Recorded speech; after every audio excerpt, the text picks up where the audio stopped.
دو خوش قسمت لوگ جو اللہ تعالیٰ کو بہت زیادہ پسند ہیں۔ اللہ تعالیٰ ان دو بندوں سے بہت زیادہ محبت کرتا ہے، اور نبی اکرم صلی اللہ علیہ وسلم نے بھی ان کے بارے میں فرمایا کہ یہ دو بندے قابل رشک ہیں۔ یعنی اگر کوئی بندہ کسی کی طرح بننے کی خواہش کرے تو وہ ان دو بندوں جیسا بننے کی کوشش کرے، ان دو بندوں جیسا بننے کی خواہش کرے۔ صحیح بخاری کی روایت ہے، آپ صلی اللہ علیہ وسلم نے فرمایا، جن لوگوں کے بارے میں رشک ہونا چاہیے وہ تو صرف دو ہی آدمی ہیں۔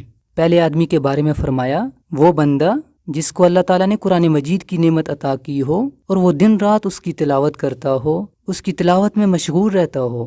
اگر کوئی بندہ قرآن مجید کا حافظ ہے تو اس کے لیے یہ بہت بڑی خوش قسمتی کی بات ہے، لیکن ہر مسلمان اس خوشخبری میں شامل ہو سکتا ہے، کیونکہ قرآن مجید تو ہر مسلمان کو پڑھنا آتا ہے۔ کوئی اچھے طریقے سے پڑھ لیتا ہے، کوئی اچھے طریقے سے نہیں پڑھ سکتا، لیکن پڑھتے تو سارے ہی ہیں۔ قرآن مجید پڑھنے والا اللہ تعالیٰ کو بہت زیادہ پسند ہے۔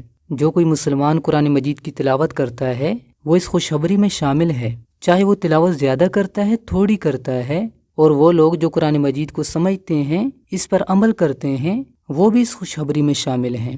ہر مسلمان کو چاہیے کہ قرآن مجید کی روزانہ تلاوت کرے۔ اس کے لیے بہترین وقت یہ ہے کہ فجر کی نماز کے بعد آدمی فوراً تلاوت کر لے، کیونکہ اگر فجر کی نماز کے بعد تلاوت رہ گئی تو پھر پورا دن غفلت ہوتی ہے، بندے کو توفیق بہت کم ملتی ہے۔ تو فرمایا کہ وہ آدمی جس کے پاس قرآن مجید ہے وہ دن رات اس کی تلاوت کرتا ہے، ایسا آدمی قابل رشک ہے۔ اگر کوئی بندہ کسی کی طرح بننے کی خواہش کرنا چاہتا ہے تو وہ اس جیسا بننے کی خواہش کرے۔ اور دوسرے خوش قسمت انسان کے بارے میں فرمایا، جس کو اللہ تعالیٰ نے مال و دولت دیا ہو اور وہ دن رات اللہ تعالیٰ کے راستے میں غریبوں کے اوپر، مسکینوں کے اوپر خرچ کرتا ہو۔ یہ بندہ بھی ایسا ہے کہ اس کے اوپر رشک آنا چاہیے۔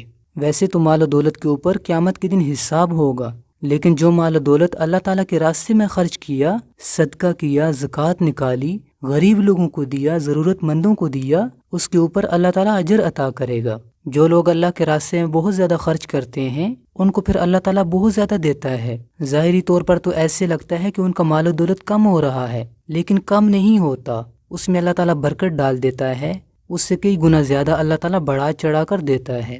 تو اس لیے اللہ کے راستے میں خرچ کریں۔ تو ان دو لوگوں کے بارے میں فرمایا کہ یہ دونوں لوگ قابل رشک ہیں، ان جیسا بننے کی کوشش کرنی چاہیے۔ اللہ تعالیٰ ہمیں بھی ایسا بنا دے، آمین۔